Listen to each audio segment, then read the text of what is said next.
오늘은 신앙의 기둥 시리즈 5번째 시간입니다. 하나님과의 친밀함에 대해서 이야기를 좀 나누려고 합니다. 언제부터인가 우리에게 사회적 거리두기라고 하는 말을 굉장히 많이 쓰게 됐죠. 사회적 거리두기, 몇 미터예요? 한 2미터 떨어지라는 그런 이야기죠.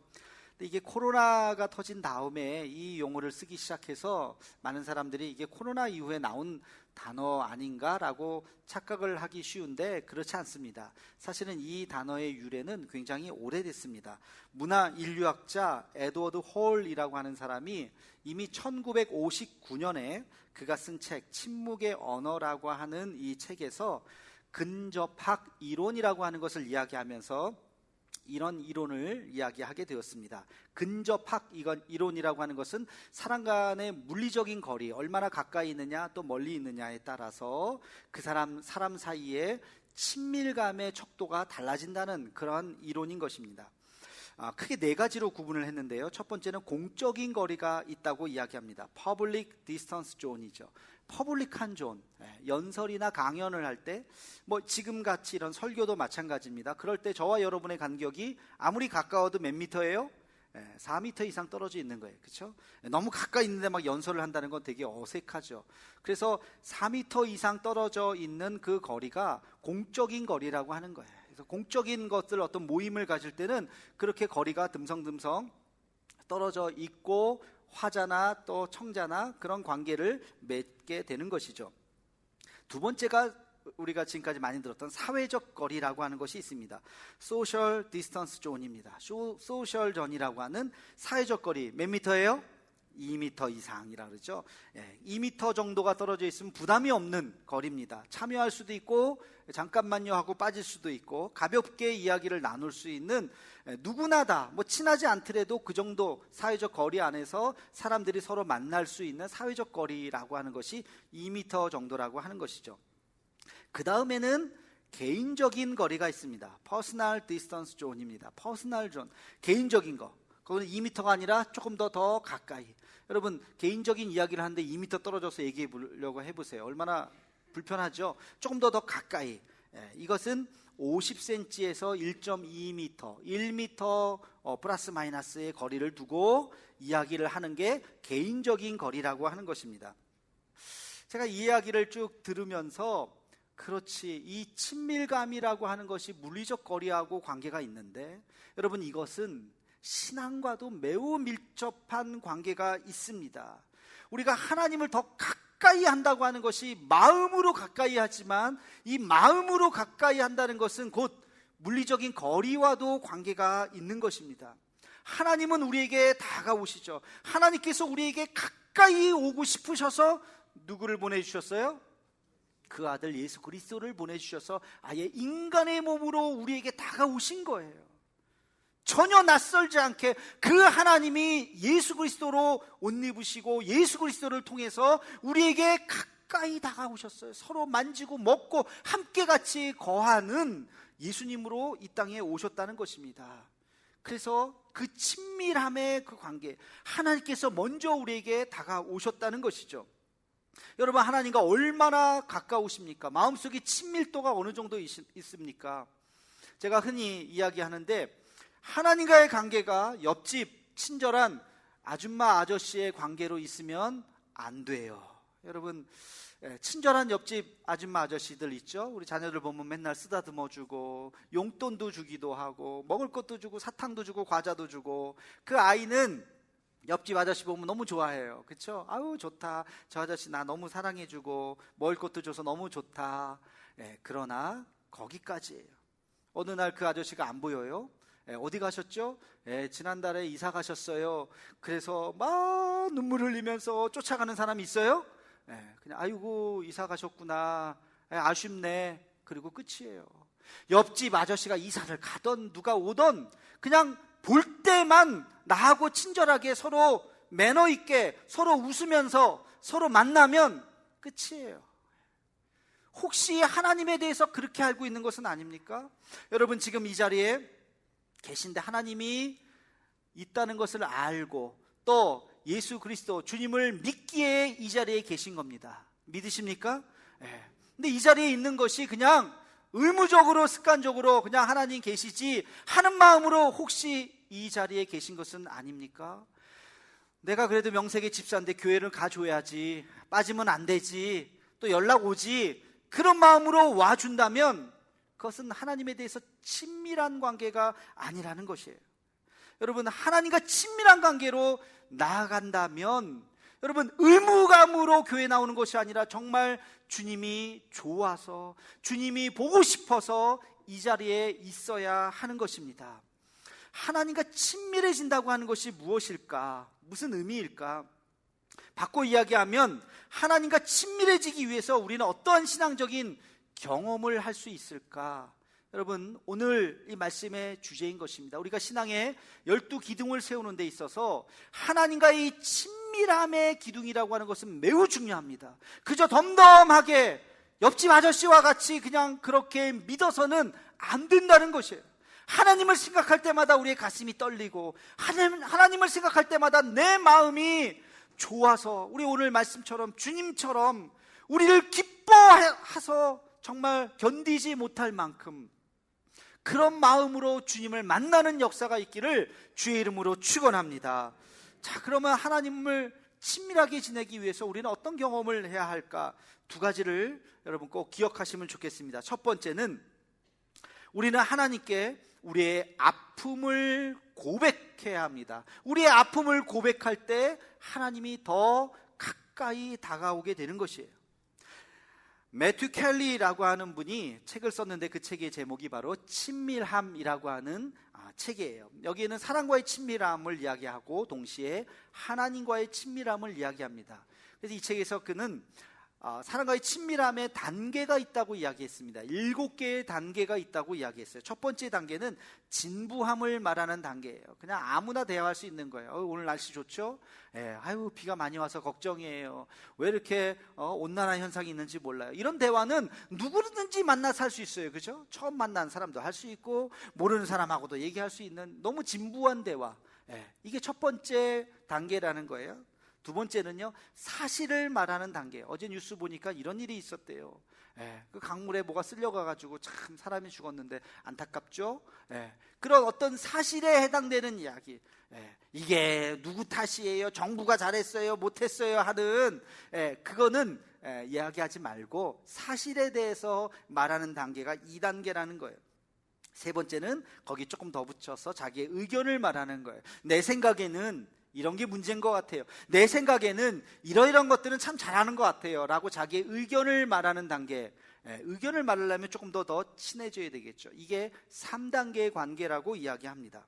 그리고 4단계의 단계는 꿈과 희망을 말하는 단계라고 이야기합니다. 이제는 공적인 얘기, 남 얘기, 신문에 나오는 얘기가 아니라 이제는 내 얘기를 하는 거예요. 내 꿈에 대해서, 내 미래에 대해서 그런 것들을 이야기하는 단계가 4단계라고 이야기해요.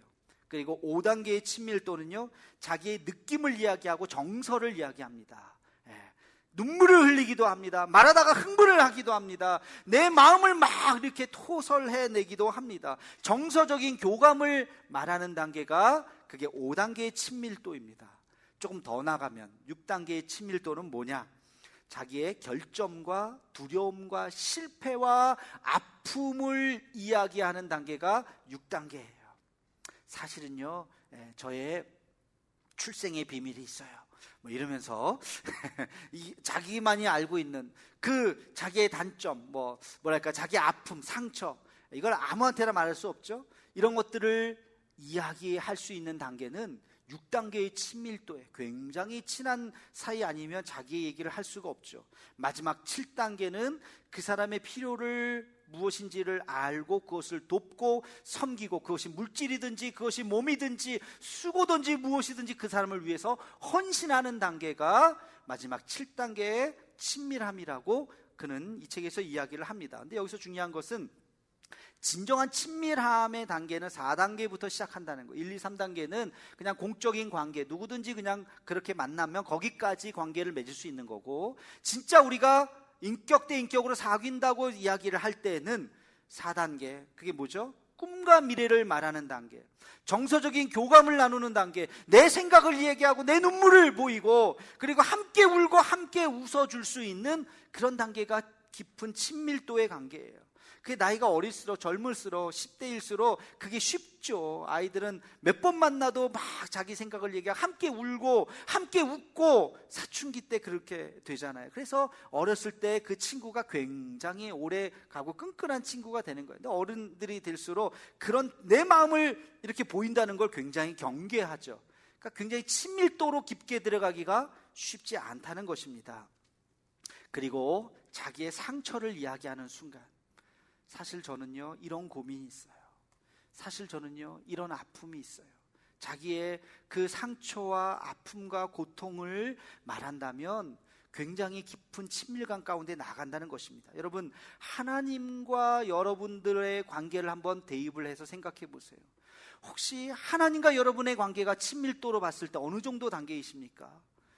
한번 우리가 생각을 해봅시다. 기도를 하는데, 하나님 앞에 기도를 하는데 혹시 이런 기도만 하고 있지 않습니까? 하나님, 우리 아이 시험에 합격하게 해주세요. 우리 아이 꼭 잘되게 해주세요. 건강하게 해주세요. 하나님, 어디에 투자했는데 꼭 오르게 해주세요. 성공하게 해주시고 부자 되게 해주세요. 그렇게 열심히 기도한다고 해서 그 사람이 하나님과 친밀도가 굉장히 높을까요? 아니요. 그런 무미건조한 기도는, 내 요구만을 막 쏟아놓는 그런 기도는 신앙 없이도 할 수 있습니다. 세상 사람들도 하고 있어요. 세상 사람들도 어디 앞에 가다 놓고 아우 되게 해주세요, 잘 되게 해주세요. 시험 볼 때 어디 엿가락 갖다 붙여놓고 잘 되게 해주세요, 간절히 기도합니다. 그런 기도를 무속적인 기도라 그래요. 그것은 하나님과 아무 관계가 없는 기도예요. 누구나 할 수 있는 기도예요. 우리의 기도가 이 수준에 머물러 있으면 안 되는 것입니다. 우리의 기도는 하나님의 마음을 알아가는, 하나님 앞에 더 깊숙이 나아가는 기도가 되어야 하는 것입니다. 예를 들면 우리의 마음과 정서를 담아야 되는 것입니다. 하나님, 부자 되기를 원해요. 그런데 내가 왜 부자가 되어야 할까요?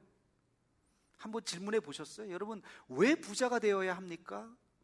성공하기를 원해요. 그래요. 근데 내가 왜 성공해야 될까요? 하나님, 내가 왜 성공해야 되죠? 라고 하나님의 의견을 한번 물어보셨나요? 하나님, 내 몸에 병이 생겼어요. 왜 하나님께서 나에게 건강을 빼앗아 가셨나요? 라고 하나님 앞에 진지하게 질문해 보셨나요? 하나님, 나에게 왜 이런 아픔이 있을까요?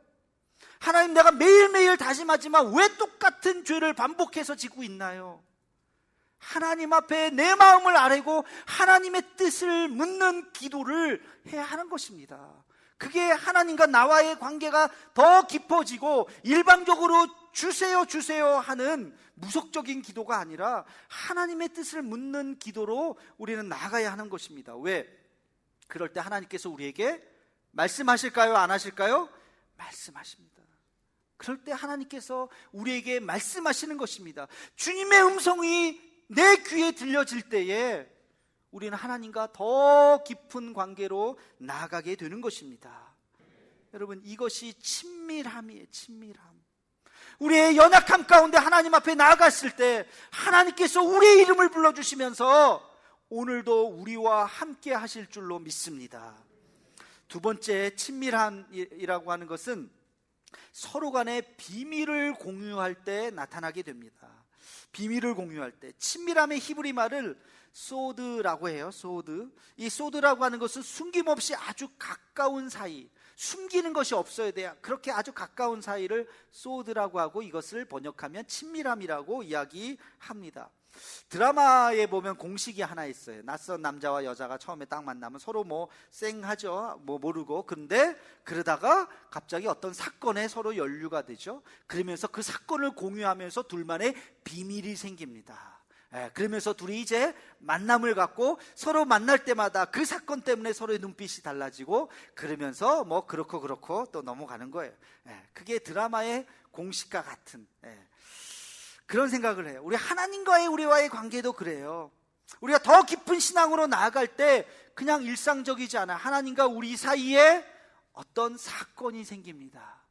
그 신앙의 비밀이 생깁니다. 그것을 우리는 뭐라고 그러냐면 간증이라고 얘기해요.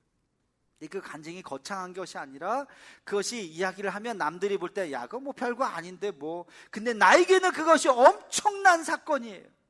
저에게도 그런 사건들이 여러 번 있었어요. 생각나는 것은 제 고등학교 어간이죠. 뭐 그때 하나님을 막 찾고 막 만나고 막 요때에 어느 날 이제 집을 가는데 늦게 가는데 너무나도 힘들고 몸도 안 좋고 피곤하고 버스는 한참을 기다려도 오지도 않고 가방은 무겁고 뭐 요즘처럼 뭐 버스 정류장에 의자가 있는 것도 아니고 한참 그러다가 제가 마음속에 그런 기도 아닌 기도를 했어요. 하나님, 이렇게 차가 안 오나요?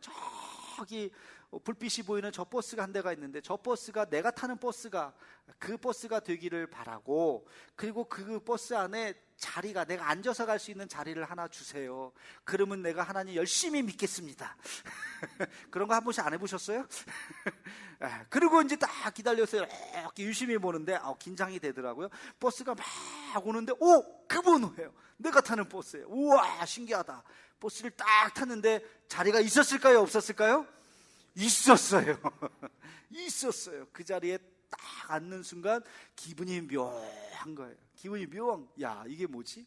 이게 우연인가? 그냥 원래 이 시간에 자리가 이렇게 많나? 자리가 딱 한 자리가 있었어요. 그때의 제 마음, 평생 잊혀지지 않는 하나님과의 나와의 아주 작은, 남들이 들으면 참 유치하고 우습죠? 그러나 그런 마음이 저에게 있었어요. 근데 그날 집으로 가는 그 언덕, 그 길에 멀리서 교회마다 그 빨간 십자가가 보이잖아요. 그 빨간 십자가를 이렇게 보면서 내가 우리 집을 걸어가는데 제 마음속에 하나님이 나와 함께 하신다는 생각이 그때 들었어요. 유치하죠? 남들이 들으면 유치해요. 근데 그때 저는 하나님이 나와 함께 하시는구나. 그 고등학교 어느 시절의 그 순간들을 저는 잊을 수가 없어요. 여러분, 하나님께서 수많은 믿음의 구약의 사람들을 만나주셨어요. 아브라함은 언제 만나주셨어요? 은밀한 가운데 만나주셨습니다. 하나님의 음성을 듣고 그 다음날 짐을 쌌어요. 동네 사람들이 저 뭐하는 짓인가? 저 할아버지 지금 어디 가나? 다 온 집안 사람들을 데리고 75세에 집을 나섰습니다. 다시는 돌아가지 않았어요. 왜? 하나님의 음성을 들었거든요. 모세도 떨기나무 가운데 매일 다녔던 그 광야길에서 하나님의 음성을 들었던 것입니다.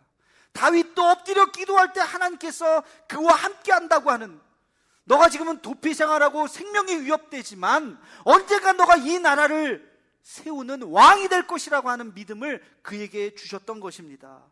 여러분, 이것이 영적인 비밀이에요. 믿음의 사람들은 그런 하나님과의 은밀한 영적인 비밀을 가지고 끝까지 주와 함께 살았던 사람입니다. 여러분, 신약에 사울이 나오죠? 사울이 바울이 됐잖아요. 언제 됐어요? 다메섹 도상에서. 다메섹 도상에서 주님의 음성을 들었습니다. 그만 들었어요. 혼자 간 게 아니거든요. 수많은 사람들이 같이 갔는데 바울만 들었습니다. 누구십니까?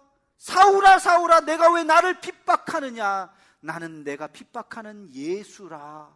그 말을 듣고 그의 인생이 완전히 변했던 것입니다. 여러분, 하나님의 음성을 듣고 또 주님께서 나에게 들려주시는 그 음성을 듣고 하나님 앞에 나아가는 우리가 되기를 주의 이름으로 축원합니다. 친밀함이라고 하는 것은 하나님과 더없이 가까운 사이를 말하는 것이죠. 하나님이 우리를 먼저 사랑했을까요? 우리가 하나님을 먼저 사랑했을까요? 하나님이, 이건 말하나 말하죠. 우리는 그냥 가만히 있어. 하나님이 우리를 너무너무 사랑해 주셨어요. 그 본문이 어디 나오느냐? 오늘 말씀에 있습니다. 스바냐 3장 17절 말씀, 우리 함께 같이 읽어보겠습니다. 시작. 너의 하나님 여호와가 너의 가운데 계시니 그는 구원을 베푸실 전능자이시라. 그가 너로 말미암아 기쁨을 이기지 못하시며 너를 잠잠히 사랑하시며 너로 말미암아 즐거이 부르며 기뻐하시리라 하리라. 아멘. 여러분, 이 말씀에는 밑줄이 쫙 거져 있어야 돼요. 이거만큼 참 아름다운 표현이요. 하나님 우리를 사랑하시는데 어떻게 사랑하시느냐? 너로 인해서 기쁨을 이기지 못해. 너를 잠잠히 사랑하시고 즐거이 부르며 기뻐한다. 여러분, 이 말씀을 묵상하면요, 어떤 장면이 떠오르냐면, 이제 어머니가 아기를 낳고 탯줄을 끊고 이렇게 씻긴 다음에 간호사가 엄마 아빠한테 보세요, 당신의 아기입니다 하면서 들려줬을 때의 그 느낌, 그때 엄마 아빠가 그 신생 아기를 다 받아들이고 어때요? 그냥 덤덤해요? 막 눈물을 흘리잖아요. 이 아이, 나중에 이 아이가 커서 내가 저놈의 자식을 어떻게 낳았지, 한숨을 쉬지만, 그러나 그때 그 아기를, 내 자식을 다 받아들일 때 그 감동은 말할 수 없을 겁니다. 하나님이 우리를 향한 그 사랑이 그거라는 거예요. 너로 인해서 기쁨을 이기지 못한다, 좋아 죽겠다, 내 가슴이 터질 것 같다. 하나님이 우리를 보면서요, 내 가슴이 터질 것 같다, 그렇게 말씀하고 있는 거예요. 여러분, 이게 하나님이 우리를 향한 사랑입니다. 친밀함이, 우리를 그렇게 사랑하신다고요. 그리고 우리도 그렇게 사랑하기를 원하십니다. 여러분, 예배에 왜 나옵니까? 억지로 나오십니까? 의무로 나오십니까? 아유, 그래도 내가 집사인데 안 나가면 또 뭐라 그러지, 아이고 나가야지 하는 마음으로, 의무감으로 나오십니까? 하나님과의 친밀도가 너무너무 약하다는 거예요. 그렇지 않죠? 토요일부터 가슴 설레야 되지 않아요? 내일 주일이구나, 내일 교회 가야지, 우리 성도들도 만나는구나, 내일 어떤 말씀을 하나님이 나에게 말씀하실까 하는 그런 마음으로, 준비하는 마음으로 토요일 저녁을 보내고 주일 아침을 맞이해서 나오는 것, 그게 친밀한 관계라는 것입니다. 여러분, 예배가 의무가 되지 않기를 간절히 축원합니다. 기도가 의무가 되지 않기를 바랍니다. 기도가 왜 의무로 기도를 해야 됩니까? 10분을 채워야지 시계 보면서. 그렇게 안 하셔도 돼요. 엎드리는 것이 내 기쁨이 되고 하나님 앞에 기도하는 자리가 내 가슴 설레는 시간이 되어야지. 그게 하나님과의 친밀하는 것이라는 거예요. 여러분, 사도행전 2장 46절 말씀에 보면 이런 말씀이 있어요. 우리 함께 같이 읽겠습니다. 날마다 마음을 같이하여 성전에 모이기를 힘쓰고, 사도행전 2장 46절, 날마다 마음을 같이하여 성전에 모이기를 힘쓴다 그랬어요. 언제 모였다고요? 날마다. 초대교회 성도들은 날마다 하나님 앞에 모였어요. 날마다 하나님 앞에 모이는 사람들이 맨 뒤부터 꽉 찰까요? 상상해 보세요. 성전에 모였는데 자리가 어디서부터 찰까요? 앞에서부터 찰까요? 뒤부터 찰까요? 앞에서부터 차지 않겠어요? 날마다 교회에 가는 사람들이 그냥 억지로 온 것처럼 뒤에서부터 멀찍이 않겠습니까? 아니요, 제가 처음에 얘기했잖아요. 물리적인 거리가 친밀도의 거리라고요. 초대교회 성도들은 그냥 아마 앞자리 쟁탈전이 벌어졌을 거예요. 앞으로 와서 그냥 하나님 앞에 예배 드리려고, 하나님의 말씀을 사모하려고, 울부짖으려고 앞에서부터 왔을 거예요. 2000년이 지난 우리들의 모습은 어떤가요? 예배당 채워질 때 어디서부터 채워져요? 서로 그냥 뒷자리부터 앉으려고. 물론 그게 친밀도에 똑같다고 말하기는 어렵지만, 그러나 우리가 하나님과 얼마나 가까이 우리가 주님 앞에 나가고 있는가, 우리가 다시 한번 생각해 보아야 할 것입니다. 하나님은 오늘도 우리의 이름을 부르십니다. 여러분, 하나님 요셉을 언제 부르셨어요? 옥살이 중에 부르셨습니다. 애굽의 종노릇 할 때 내 아들아 하고 부르셨어요. 모세는 언제 부르셨어요? 광야 가운데 있을 때, 그냥 아무 미래에 대한 비전이 없을 때 그를 불러주셨습니다. 다윗은 도피 중에 불러주셨어요. 사무엘은 그 어린 사무엘이 엎드렸을 때 불러주셨어요. 이사야는 성전에 어느 날 우연히 성전에 왔는데 그때 그의 이름을 불러주셨습니다. 예레미야는 그 민족이 고난당할 때 하나님께서 예레미야를 불러주셔서 그 민족을 살리기 위해서 세워주셨습니다. 여러분, 우리의 형편이 어떠하든지 여러분, 하나님께서 오늘 우리의 이름을 불러주시는 줄 믿으시기를 축원합니다. 광야에서 부르실 것입니다. 고난 중에 부르실 것입니다. 가난한 중에 부르실 것입니다. 실직 중에 부르실 것입니다. 실패 중에 있더라도 하나님께서는 우리의 이름을 불러주실 것입니다. 절망과 낙심함 가운데 있지만 하나님께서는 우리의 이름을 불러주셔서 내가 너와 함께 한다고 말씀해 주십니다. 그 주의 음성을 듣고 하나님 앞에 엎드려 나아갈 수 있는 우리 모두가 되기를 주의 이름으로 축원합니다.